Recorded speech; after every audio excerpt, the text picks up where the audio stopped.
So 4 days later, the same people who were hailing him as the Messiah were shouting for Jesus to be crucified. Now, this was inexcusable, especially in light of Daniel's prophecy. In fact, he pronounced a national curse upon Israel for not knowing the day the Messiah would appear according to Daniel's prophecy. Look at verses 43 and 44 again. Notice what it says. For the day shall come upon you when your enemies will throw up a bank before you. Do you know what that means? It means they will lay siege. They're going to dig these pits, and they're going to throw up this ramp, and they're going to have a siege around Jerusalem, all right? And surround you, and hem you in on every side. And will level you, talking about the city, to the ground, and your children within you. And they will not leave in you the temple one stone upon another, because you did not know the time of your visitation. So, why was Jerusalem going to be destroyed and the temple destroyed? Because they did not know the time of his visitation. In other words, they did not know the day the Messiah would appear. And they should have known. All they had to do was count 173,880 days from March the 14th, 445 BC, to know the exact day the Messiah would appear. So when Jesus showed up on the exact day that Daniel prophesied, they rejected him. Why? Because they did not know the day of his visitation. And people, there was no excuse for that. So Jesus pronounced a national curse upon Israel. Look at verses 41 and 42, and you'll understand why Paul wrote what he did about Israel being blind. He's writing that because of the curse Jesus placed upon the Jews. Notice what it says. And I want you to understand, when I say Jews, not every individual Jew. I'm talking about the nation. And when he approached, he saw the city, and he wept over it, because he knew what was going to happen. Saying, if you had known on this day, this particular day, people, it's the preposition in the locative of time case. Should have been translated, if you had known on this day, this particular day, even you, the things which make for peace. That's an important phrase. Keep that in mind. But now they have been hidden from your eyes. In other words, because Israel rejected Jesus as the Messiah, the Prince of Peace, and his messianic kingdom, which would have ushered in an age of peace. Do you know what the millennium is referred to by the Jews? It's referred to as the age of peace. Why do they refer to the millennium as that? They refer to the millennium as that is because that's the messianic kingdom, where the Messiah will rule for 1,000 years. And because he's the Prince of Peace, his kingdom will usher in an age of peace where there will be no war.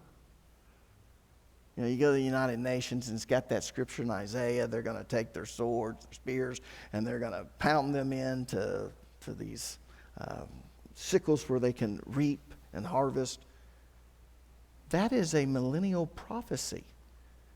There will be wars all the way up to the tribulation, and then a horrible war during the tribulation. But when the Prince of Peace comes, he ushers in the age of peace. Now, because they rejected Jesus as the Messiah, the Prince of Peace, and his messianic kingdom that would have ushered in an age of peace, Israel would not experience peace, but destruction. But even worse, Israel was cursed with spiritual blindness. Yeah. Jesus declared a national blindness upon Israel, which means that even though the scriptures and the prophecies clearly point to Jesus as the Messiah, they cannot see it. It's hidden from their eyes. It's kind of like, you want to be blind? Fine. You're blind. And Israel's blindness will continue until the tribulation opens their eyes. Now, I'm not saying that you don't have Messianic Jews and individuals who receive Jesus, but the nation as a whole has rejected Jesus as the Messiah. If you want to start a fight with a Jew, who's not a Messianic Jew, just tell them that Jesus is the Messiah. It is illegal in the nation of Israel to try to convert any Jew to Christianity under the age of 18. You'll go to jail for it. They are so adamant against Jesus Christ. And Christ is a title, the Anointed One, the Messiah. Now, notice what Paul wrote about this, because he understood their spiritual blindness and that it was a curse placed upon them by Jesus because they were blind to the day the Messiah would come, and they out and out rejected him, even though all of the prophecies, over 300 prophecies of his first coming, he fulfilled down to a T. So this is what Paul writes, Romans chapter 11, verse 25. Notice what it says. For I would not, brethren, talking to these Christians, that you should be ignorant of this mystery, lest you should be wise in your own conceits. Sometimes, and this is what's wrong with replacement theology, God is not through with Israel. They are his chosen people. We support Israel in this church. And we are not anti-Semitic. We love the Jews because God loves them. And somehow the church has become wise in its own conceit and thinks the church has replaced Israel. There are two different events. The rapture is for the church. The second coming is for Israel. He will come back and he will rescue Israel from the Antichrist. He will set up his kingdom, and it will be a Jewish kingdom. And all of the promises that he made to Israel will be fulfilled during the millennium. And we will worship God on the Sabbath, not Sunday. But he said, for I would not, brethren, that you should be ignorant of this mystery, lest you be wise in your own conceits, that blindness in part is happened to Israel. This is the result of rejecting Jesus and the consequential curse, because they should have known the day of his visitation. Until, how long will this blindness last? The fullness of the Gentiles be come in. In other words, this curse of national blindness will continue until the rapture occurs and the tribulation begins, which will open their eyes. The two witnesses, the 144,000, they will become true believers in Jesus Christ, and they will beg Jesus to return. And he's not coming back until they do that. Now, why is this important? Why is this important? Alan, are you just trying to stir something up? Does anyone know? Seriously, why is this important? Well, I'll tell you why it's important. If Jesus expected them to know the time of his first visitation, don't you think he expects us to know the time of his second visitation? Yeah. All they had to do was count 173,880 days from the time the decree was given to rebuild the city of Jerusalem, and they all knew which date it was to know the day of his first visitation. And they didn't do it. So they missed the day of his first visitation. Now, people, all we have to do, according to Ezekiel, is count 907,200 days from the time they were released from the captivity in Babylon. And when were they released? July 23rd, 537 BC. So if you add 907,200 days to that date, plus one more year, because there's no such thing as year zero, you come to May 14th, 1948. The very day that modern Israel became a nation. Yeah. The day that starts the countdown to his second visitation. Let me say that again. The day that starts the countdown to his second visitation. People, we are the generation to see his return. And he expects us to know that. If he didn't, why would Ezekiel have prophesied this? Yeah. So we have no excuse for not being ready for a second visitation. Now, if you don't know where I got all those numbers, you need to go back and listen to the last sermon. I go in detail, give you all the numbers, and you can check me out. Doesn't bother me. I've done the research. You do the research. So that's verse 25. Now let's move on and look at verse 26.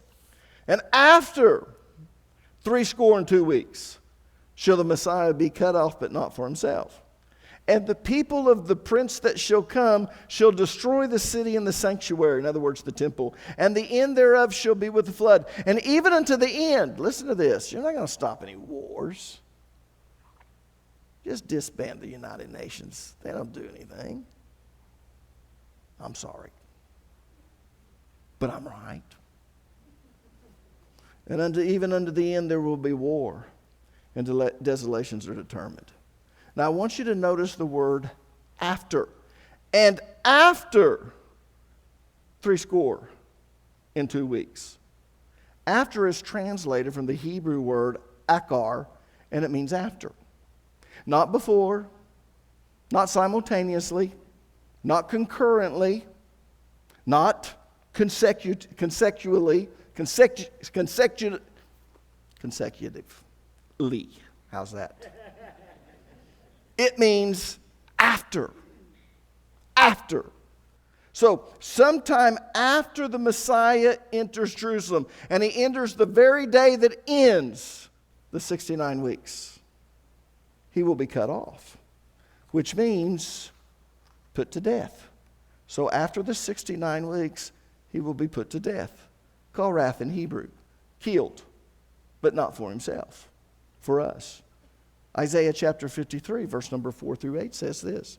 Surely he, talking about the Messiah, surely he took up our pain and bore our suffering. Yet we considered him punished by God, stricken by him and afflicted. But he was pierced for our transgressions, not as his transgressions. He was crushed for our iniquities, not his own. The punishment that brought us peace was on him. And by his wounds we are healed. We all, like sheep, have gone astray. Only one hasn't. Each of us have turned our own way. Yeah. And the Lord has laid on him the iniquity of us all. He was oppressed and afflicted, yet he did not open his mouth. He was led like a lamb to the slaughter. And as sheep before its shears is silent, so he did not open his mouth. Yet who of his generation protested? Who stood up for him? For he was cut off from the land of the living. For the transgressions of my people was he punished. Now, Daniel did not tell us how long after the Messiah entered Jerusalem he would be killed. He just said after. But now we know it was 4 days later. It was on April the 10th, 32 AD, on Passover. But that's not the only thing that would happen after the Messiah entered Jerusalem. According to Daniel, after the Messiah entered Jerusalem and after he was cut off, the people of the prince to come would destroy the city of Jerusalem and the temple. Look back at verse 26. And after 62 weeks shall the Messiah be cut off, but not for himself. And the people of the prince that shall come shall destroy the city and the sanctuary. In other words, the temple. Now, people, that happened 38 years later in 70 BC. In fact, if you're familiar with ancient history, you know that the Roman legions under General Titus destroyed the city of Jerusalem and the temple. The siege began on April the 14th, 70 AD, 3 days before Passover, and it lasted for 5 months, and it ended in August with the destruction and the burning of the temple on Tisha B'Av, the 9th of Av.